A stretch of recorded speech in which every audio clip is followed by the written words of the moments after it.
Welcome to The Growth Project, a podcast brought to you by AMPLOS. Dr. Drew Brannon in the studio today with Dr. Cory Shaffer, who has a hot cup of coffee in front of him. How's the afternoon coffee so far, Dr. Shaffer? It's just what I needed. It always hits, man. It always hits. It doesn't matter. Right after lunch, there's typically, if I can, I get a walk in. You know this. I do. And there's usually always a cup of coffee. So a little bit of my day-to-day routine y'all can get some insight into.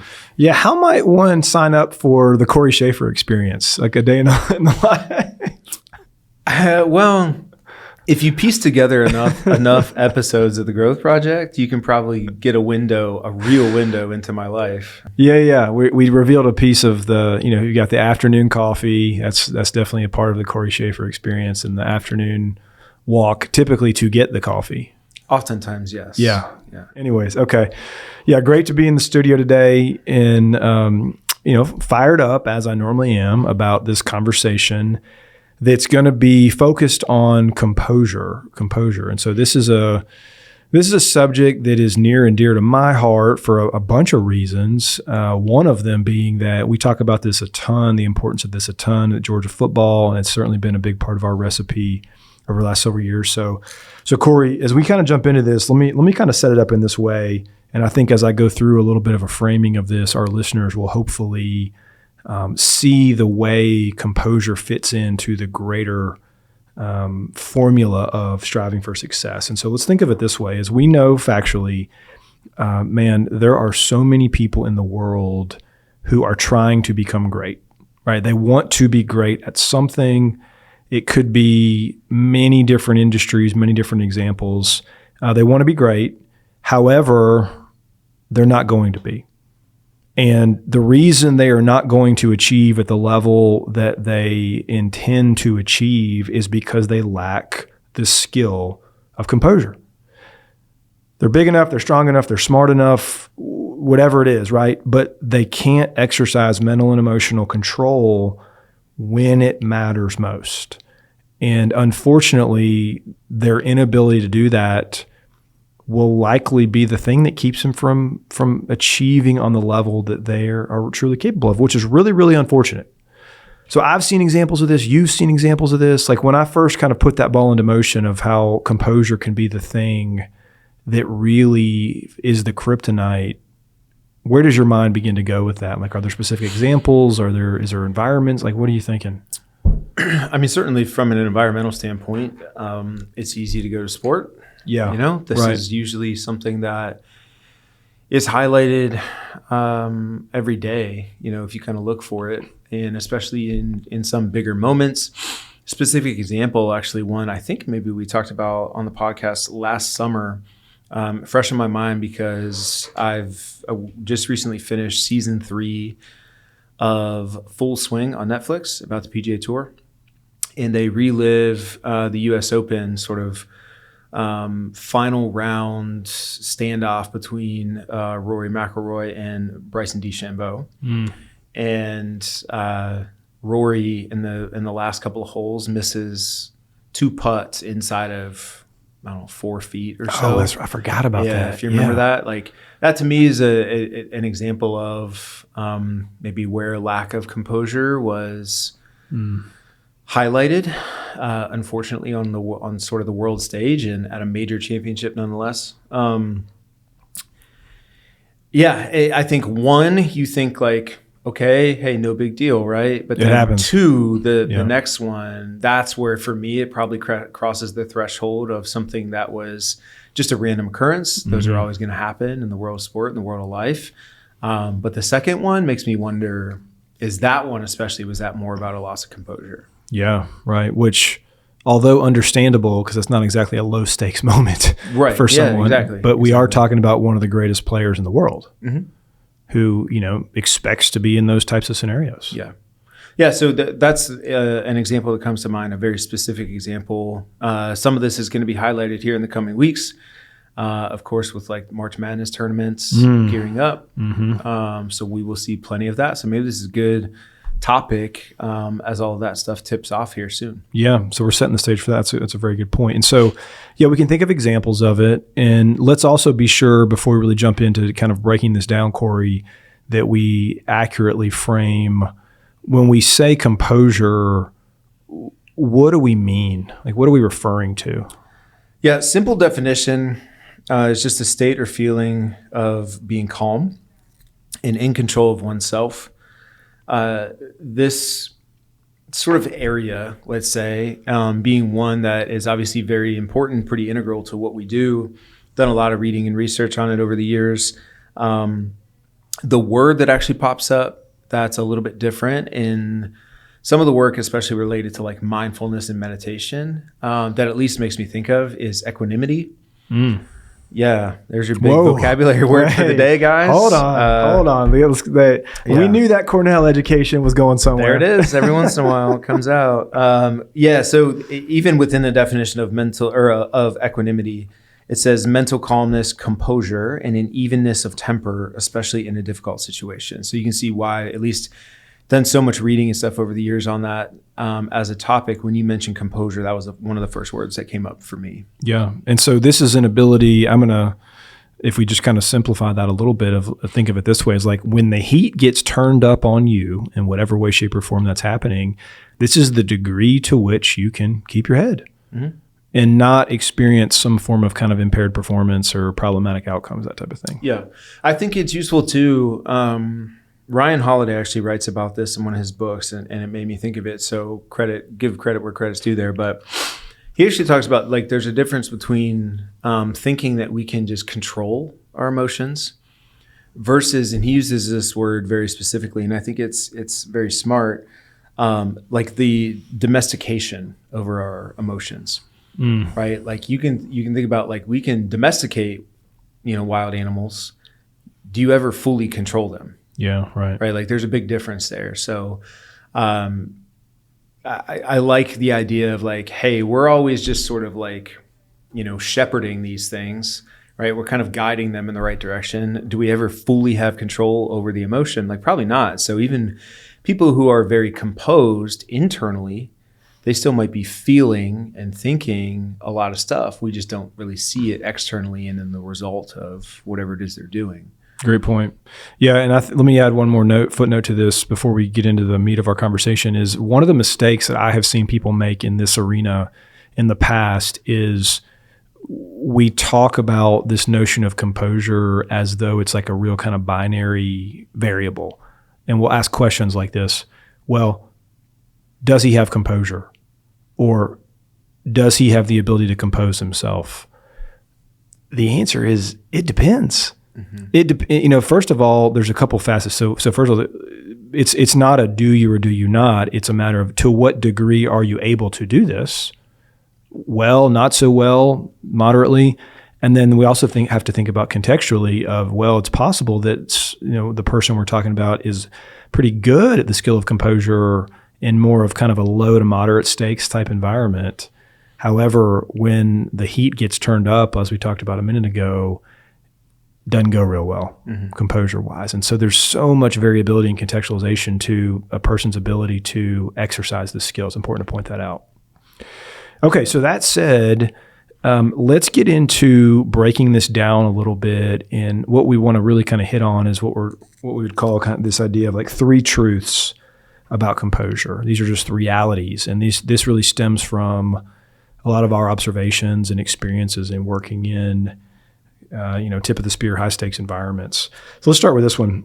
Here's one of the truths, one of the realities that applies to this whole construct is, believe it or not, you will, despite your best efforts, find yourself in a bad situation that you did not cause or ask for. All right. And what's taking shape there and the eventual outcome doesn't care about your feelings, doesn't care about how unhappy you might be about what's taking place or how frustrated you are about what's taking place. These things are almost certainly unexpected, undesirable, uncontrollable. And guess what? You aren't going to win that day. So this is something's going to happen and you are not going to have the ability to kind of solve it right then and there. However, you will get the opportunity to decide how you move forward. Okay. The challenge becomes for you as a human, can you operate in a way where this one thing, this one loss, whatever it might be, doesn't beat you twice? So in this case, I'm asking for clarification. Are you saying that the composure is now, in this case, the composure is coming like after the fact, basically? I think it's probably both. I think it's throughout. Yeah. Right. It's your ability during whatever this kind of chaos or curveball might be. Can you keep your head during? And then when whatever this thing is, when it has kind of like seen itself all the way through, at that point, how are you able to take the next step? Mm. And is it like an incredibly like emotional, volatile type reaction? Or do you have the ability to, well, okay, so there's one, that's the not so good way. What do we want people to do in that scenario? Let's paint the picture of what we're hoping for. Yeah. Well, and that's why I ask, because I think even within that is interesting is you may or may not stay composed, but regardless, like, okay, now the outcome doesn't go your way, sort of now what, mm-hmm. right? There's the composure that it takes to just be in the fight. Yeah. And doing everything you can to get it to go your way, but now it hasn't gone your way. So sort of now what? Yeah. And that's why I asked a question for clarification there of like, well, I would argue that you need to stay composed for sure in order to move on from it appropriately or, in the best way possible. Yep. And in that case, I think it probably starts with, one of the things we'll talk about this a little bit later on. I think one of the antidotes to losing composure or to how do you maintain composure is through more objectivity, through logic, through reasoning, through that kind of thing. So, okay, I lost the game, didn't get the promotion, lost the client, whatever it might be. Now, after the fact, what does composure look like? It looks like the ability to stay objective and just ask yourself what happened. Yep. What can I learn? What can I take from this as I move forward and prepare for the next opportunity and so on? I think that's spot on. And I think let's make this concrete here for just a moment. And let's use an easy example of, let's say it's a sports event, athletic event, whatever sport, doesn't really matter. So the testing is occurring in that this game is playing out. It's not going well. And as the clock is ticking and you are running out of time, the person who lacks composure is becoming more and more and more emotional. And, could be in the form of like tempers are flaring, could be that there's such an elevated heart rate that you're not communicating clearly, that you're not thinking clearly, that you're then getting in other people's way and creating interference for others because you're not able to lead or direct in a way that puts them in a position to be successful, right? So we're kind of impairing other people's performance as well because we're so emotionally kind of wrapped around what's happening. That would be the during part. And then as you said, then it's over. And I think the person who lacks composure probably then defaults to some form of excuse making, blaming, defensiveness. There's a bunch of different ways you can go with that. But what you aren't doing is maintaining emotional control of yourself. And as you like, you're not maintaining objectivity. We're not thinking in a solution-focused way. We're not really kind of focused on, as we've said many, many times, of like doing the next right thing. Mm-hmm. Yeah, and this actually, oddly enough, it takes me back to the Rory McIlroy example because, in that moment and on that day last year, when he officially loses, he literally went from like a viewing room where he was watching DeChambeau finish his round, literally just walks out. I remember that. And basically, I'm assuming, goes to his locker, grabs a few things, and then got out of there. And didn't he speed out of the parking lot and stuff or something like that even? I don't know. I don't know. Remember to that extent. They don't show that in full swing, but they literally do show him just leaving. And he explains it, of course, just and in that moment, how gut wrenching it is to feel like you let this thing slip. I didn't want to see anybody. I didn't want to talk to anybody and so on. But I would argue that's not being composed. Yeah, it's not. Right. I mean, you don't need to be like waiting on outside the 18th green to like give him a hug or anything, you know? Correct. Which credit to DeChambeau, there's actually an example of him in a similar position. I think it was for the PGA, where he was the one to be on the short end of the stick and lose, hung around to like congratulate the winner, you know, that kind of thing. But yeah, in that moment for Rory, just probably not a great example of composure, because again, the whole point here is there a sense of being under control of yourself? Like, could you get in front of the cameras and stuff, and would that be nerve-wracking? Like, absolutely. I would expect it to be. Yeah. But can you have enough control to answer the questions, to kind of, even in a check the box kind of way? I think people understand what you're going through. Yeah. They're probably not going to have a ton of empathy for you, at least the media. Yeah. But they're certainly not going to have empathy then for somebody who shows a lack of composure by just getting out of there. Yep. No, that's a great point. And I think Cory, you're touching on an important element of this that we haven't yet really kind of labeled, but there's a kind of a time element associated with this as well. Is if you're receiving high marks in composure, one of the reasons you're getting that is because you can do this quickly. Yeah. Like you know, it's that's a good example of like, okay, for Rory in that case, he's upset about what's happened. So he, you know, busts through the door and gets in his car and leaves. And let's say like 2 days later, he's not as upset about it. That's not really a composure. Right. Nobody's impressed by that. Your ability to now like get in front of the media, which is why this is one of the things, I don't know, I always pay attention to, is not so much, you know, after the big win or whatever. It's still there in those cases, but especially for whoever's on the losing end of the stick, like you get a college football coach at the podium after a game. Like, what's he say? What does he say? Right. How does he handle it? Is he showing composure? Is there a level of like ownership? Is there that objectivity that we've talked about, or is there a lot of like blaming and excuse making and so on? Usually indicators of like, probably not great composure. Yep. And to be clear, by no means are we trying to take the emotion out of all of this. That is not what we're saying. We're never going to suggest that when you suffer some form of major disappointment that you're going to be happy about it and lacking emotion. That's not it. It's, as you said earlier, this is the degree to which you can manage and effectively kind of funnel your emotions and manage your emotions to do the right thing. And that's why that word like domesticate is actually a really good word. Yeah. Right. It's like they're still there. All the big emotions that everybody else is feeling, the ability to just kind of nudge them to the side, you know, temporarily, so that I can stay focused on what matters and what's right and be objective and so on. That's really, really challenging to do. Yep. Okay. So let's get into this next part here of another kind of an additional factor or reality associated with this. Cory, what you got?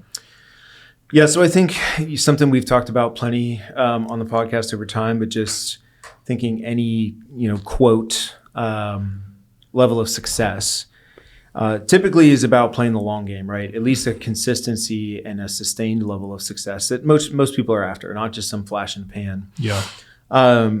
There are going to be ebbs and flows. There are going to be just a lot of battles and what is ultimately that, you know, longer term, larger scale war, let's say. Yeah. You're going to win some, you're going to lose some. But just the people who stay composed, I think, just through the duration of that, are more likely to be standing at the end. If only we could win them all. Yeah. But isn't it like here's the part that's hard for me to grasp sometimes is, let's do an example. I feel like those are always helpful. Is if you sat down, let's go kind of corporate on this one, and we've got a sales organization, doesn't really matter what their product offering is. If you sat down with a sales leader at the beginning of a calendar year and you said to him or her, do you think that every month will go fantastic for your team this month? They're all going to say no, because they're smart enough and aware enough and they've been in business long enough to know that that's not what's going to happen, right? So from the outset, they've already told you and they've already kind of decided that everything is not going to be rainbows and unicorns. However, when those moments actually pop up and the month isn't looking very good and numbers are down and there's stress rising, so many people are so quick to freak out. when in reality, all that's happening is what you already said was going to happen. So the only thing that's taking shape and materializing in your year is exactly what you predicted. So why do we get so emotional about what's happening? And I mean, we kind of know the answer to that. We do know the answer to that in a sense of it's human nature and that type of thing. But if we could take our own medicine a little bit and think about what we already said was going to happen, gosh, that could help us so much. Yeah. And I mean, after we wrap this up, I'll hit a couple of points related to just, kind of how we develop this. But part of it is exactly what you just said. I think some of this comes down to like an expectation management. Yeah, right. And as you just noted, it's amazing our ability to do that on the front end of things sometimes. But then we get in the thick of it. Now we're in the moment, and there's such a pull. There's such a gravity that just draws us to the outcome, and we want it, and it's in front of us, and it's right there, and then it slips, and what's left over, unfortunately, is just all this emotion. But it's like this, as you mentioned, you sort of, you foreshadowed this. You knew it was coming. But I would argue the ability to anticipate it is like, it's a half step. That's great. You can anticipate it, but if you don't follow that up with a plan for how to navigate it, then you've ultimately sold yourself short. Agree. And let's connect this example we're talking about here, Cory, about the ability to play the long game and handle the down months and stuff with leadership in a way that our listeners have heard some of our language before along the lines of, with respect to leaders, you can't give away what you don't have, which is a very clear leadership principle. Here's a prime place this can really create problems for leaders, because in the scenario we just created there, if that's what's happening and the leader isn't able to maintain composure as the environment is kind of doing what the environment's doing, oftentimes he or she still expects the team to do that, which is, probably a stretch. I mean, maybe that will still occur to some degree, but the leader shouldn't expect that. And we would hope that leaders would think about that in the way of like, okay, what is my biggest responsibility in this moment? And that is to maintain composure and transfer and give that away to your team as well. Yeah. But if you aren't doing that, there's a high likelihood they won't either. No, you're spot on. Yeah. And as you mentioned, most of the time leaders know what to say, right? But as we've talked about plenty, people are going to pay more attention to what you do than what you say. And so you can say all the right things, and you can say, in the third inning of the baseball game after your guy just struck out with the bases loaded, like, hey guys, it's okay, a lot of game left. But what everybody saw was you slam your clipboard down when you struck out. There's just, you see what I'm saying? Like there's a lack of alignment there. And at some point, like your words are just hollow. Yeah. Because what we see from you is that lack of composure. So how am I supposed to believe that, composure really matters? When that's what I'm getting. And this is a prime one here to kind of zoom in, zoom out of, if we're talking about long game, and if you are really, really zoomed in to the short term or kind of the what's happening that's got you worked up, it's so much harder to maintain composure. So we'll even use this example of, like, we're talking about the sales leader over the course of 12 months. If a sales team has a bad month, if I'm really, really zoomed in and focused hard on that in a kind of a close proximity type way emotionally, I'm going to feel really bad about that. I'm going to be frustrated, concerned, stressed, whatever it is, probably going to lack composure. If I can find a way to zoom out effectively, let's say I zoom out and it's like, okay, we were 70% to plan in the month of June, but guess what? We have been above plan 9 out of the last 10 months. That's awesome. It's way easier to maintain composure if I can zoom out and recognize that, you know what, guys, over the long haul, over the last 10 months, we've been outstanding. So much easier to process that bad month if you can zoom out some. Yeah, I agree. It's a very simple tactic, maybe not employed as much as it should be. Very true. Okay, any other thoughts on this second one before we head on, Cory? No. Let's go ahead and move forward. Okay, let's go to the third one here. So in terms of kind of a third factor to expect here, let's think about it in this way. The fact is, people and situations can take many, many things from you. And this could be whether you're an individual, you're a team, you're an organization. They can take from you, a lot, emotionally, so on and so forth. However, no one can take from you your ability to execute and exercise composure. If you aren't doing these things, I don't mean to sound kind of cold or anything, that's on you. That is on you. It's no one else's responsibility. No one else can do that for you. And so the challenge becomes, the burden of responsibility becomes, can you decide that you're not going to lose in this area? Or that if maybe perhaps you maybe kind of losing in this area of the short term, can you cut it off quickly? Can you rebound fast? Can you respond fast? That's the key. Can you have this mentality and this understanding of like, no one can take this from me. This is on me. Can you do that well? Thoughts? Yeah, actually a couple of things. So one, I remember reading years ago this, in some sense, I guess it was like a biography of tennis player Arthur Ashe. You remember the name Arthur Of course. Ashe? Yeah. How could I forget Arthur Ashe? So, Legend. At the time when he was playing tennis, racism was still pretty rampant in the U.S., and he's playing in what was predominantly a very, very white sport. Yes. And I just remember hearing the way that Ashe, basically his dad, had always taught him to play tennis was basically like, you can never show emotion. You cannot, that's more important than it is for you than for any other player out there. Right. So he really learned how to kind of, keep things under control. But his style of play then, I remember, is he wanted to show up and be physically loose but mentally tight, is how he would describe it. And tight in the sense of, in this case, Tough like word. under control, Yeah. right? Not tight like Not like stressed. yeah, not stressed or not feeling pressure or anything like that. So that's one thing that came to mind, was he understood like, this is up to me and I have to kind of win this battle. The other thing that came to mind, this is really interesting, and you have probably run into this a bunch, and I think this is especially for lesser experience. College athletes. Okay, let's start there. But probably your greener, early career people in the corporate world and so on, is when you tell them, you can get them to buy into the idea of composure and how important it is, right? I've seen it, like, they almost let the pendulum swing too far.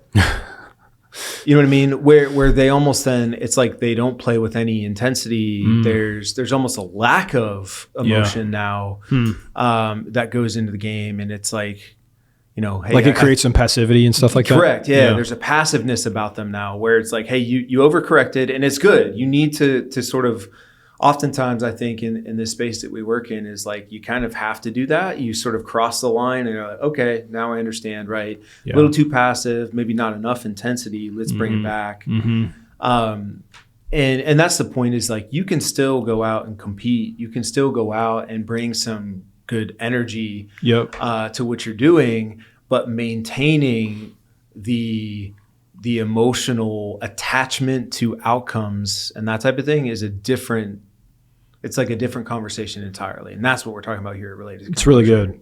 All right, let's take this step further, because I think it's a fantastic direction you're going with that. Let's put some images with this, and let's use some pendulums, because I think pendulum is often the right image to capture the essence of what we're doing with psychological constructs. So if we had a pendulum representing composure, and we had a second pendulum that was representing what we might call passion or energy or whatever, fire or whatever you want to call it. What we're saying is, it takes a sophisticated mind and person who can take the pendulum and kind of from a composure standpoint, move it from, we can choose our terms, right, of like lacking composure on one side to having a high degree of composure on the other. Can you move the pendulum in that direction, and not then see your energy, enthusiasm, passion pendulum move in a direction you don't want it to go? This is where these things become multifaceted of your ability to kind of really manage yourself, is can you consciously set your pendulums and have good awareness of how you're trying to be and who you're trying to be, so that you don't do that. because that can be a massive problem. Yeah. And again, because it's baseball season, I'll talk baseball, is like, we want to channel the energy, the emotion, the passion, the intensity, like channel that into the pitch. Mm-hmm. But the moments between pitches, we need to like dial it back, right? Like regain control so that we can kind of do it all over again. And I pick a sport like that too, because there's not the aggression, so to speak, of like a football. Yeah. So yeah, it is challenging. It is difficult, but I threw that out there because that's one of the things that I've seen is people mistake composure for, as you mentioned, I think a really good word again is just like almost being passive. Yeah. And you can imagine even in the corporate world, like what that would look like is if you great job maintaining composure, but you didn't bring any energy or any enthusiasm to what you did. The presentation, for example, might fall flat. Yeah. Or even, you think about the example we talked about and kind of developed there of the sales team. If you have a bad month, yes, we want people to maintain composure, but then think about how dangerous passivity becomes there, because now you're probably going to have a bad month next month too. Right. You've got to be active. You've got to be, out there and making calls and seeing people, and you got to do the opposite of that. So you got to dial up composure and maintain energy, activity. Mm-hmm. Yeah, it's challenging. It's a skill, like you said, very multifaceted. A lot of different things going on there. But and just one final point on that. I think baseball. I'm glad you introduced baseball because 162 games. Oh yeah.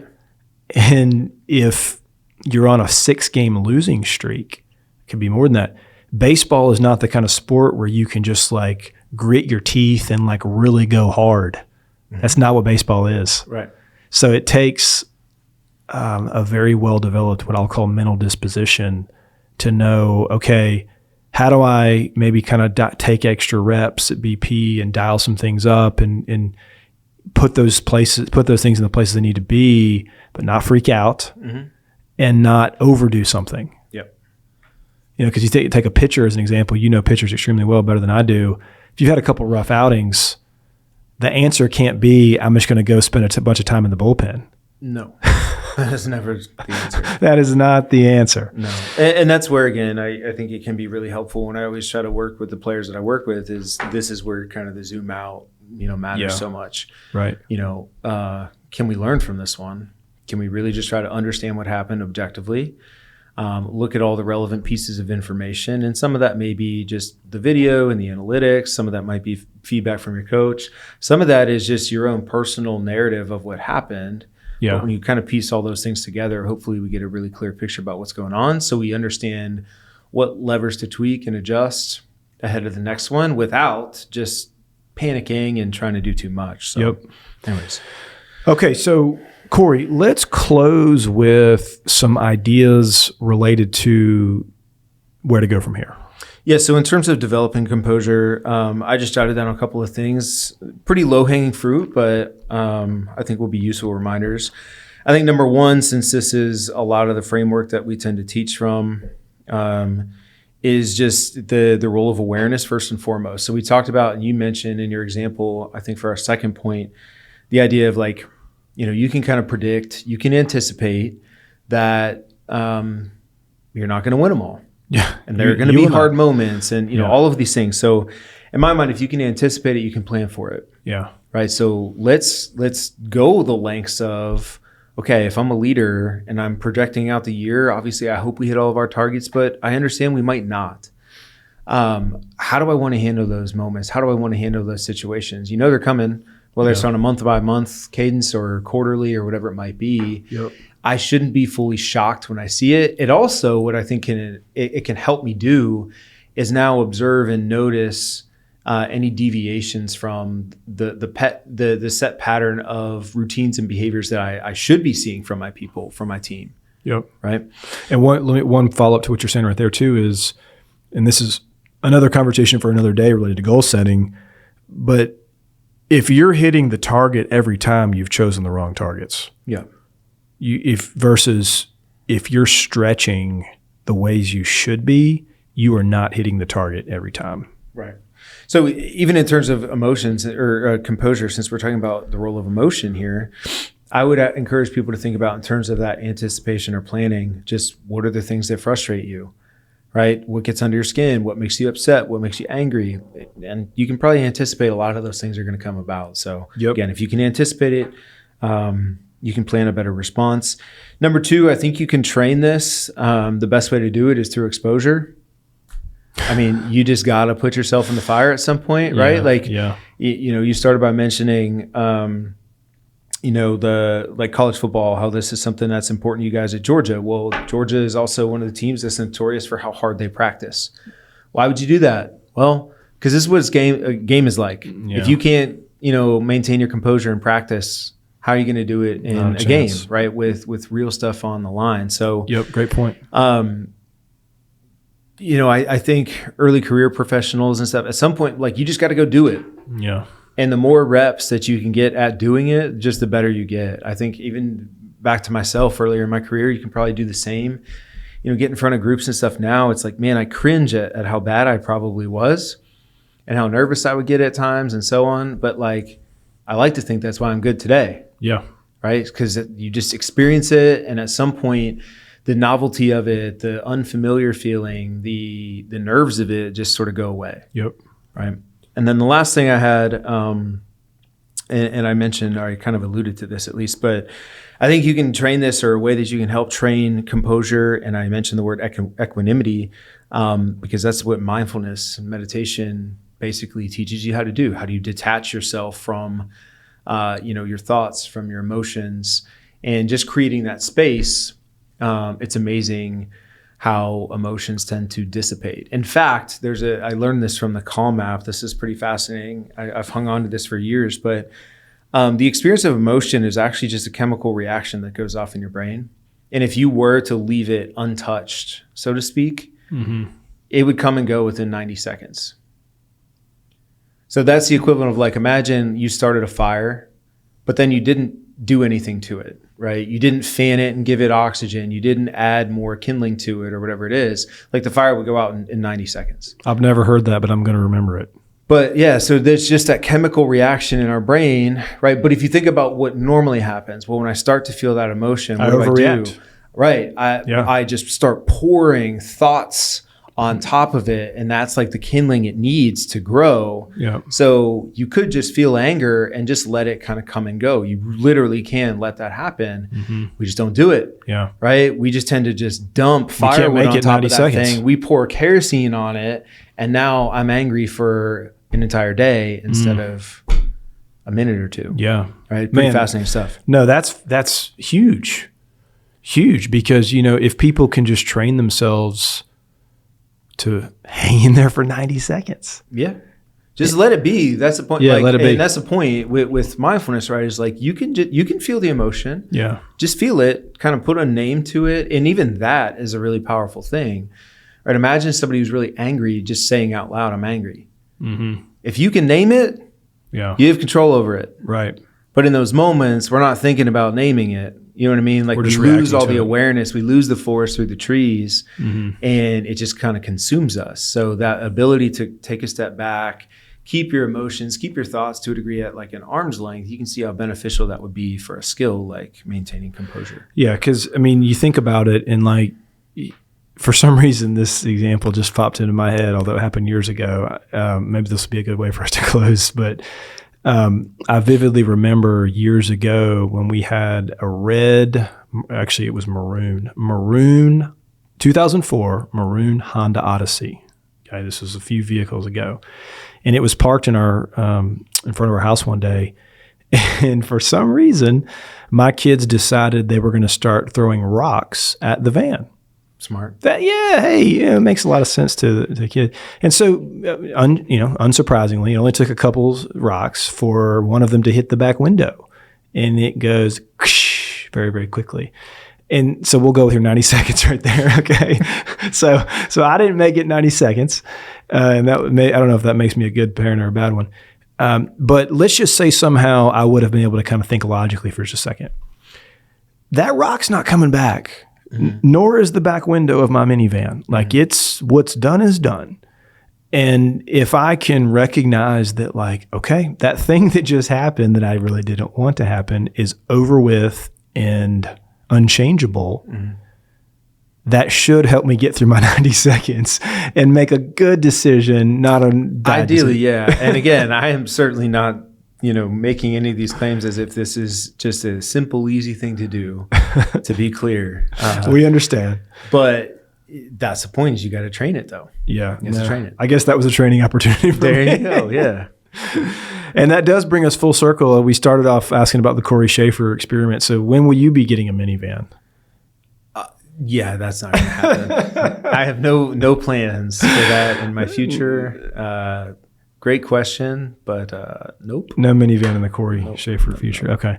All right. So as we kind of close, I think I like the topic we got into today, Cory, because it generalizes across really all people, all industries, all phases of life. So hopefully our listeners out there can really chew on some of these ideas and figure out how to put it into practice in your life. As always, really, really grateful for everybody tuning in, listen to the Growth Project. Always value your feedback on whether you're listening on Apple Podcasts or Spotify. Give us a review, give us some feedback. Let us know how we can continue to serve you better in the future. Looking forward to next time. Thank you.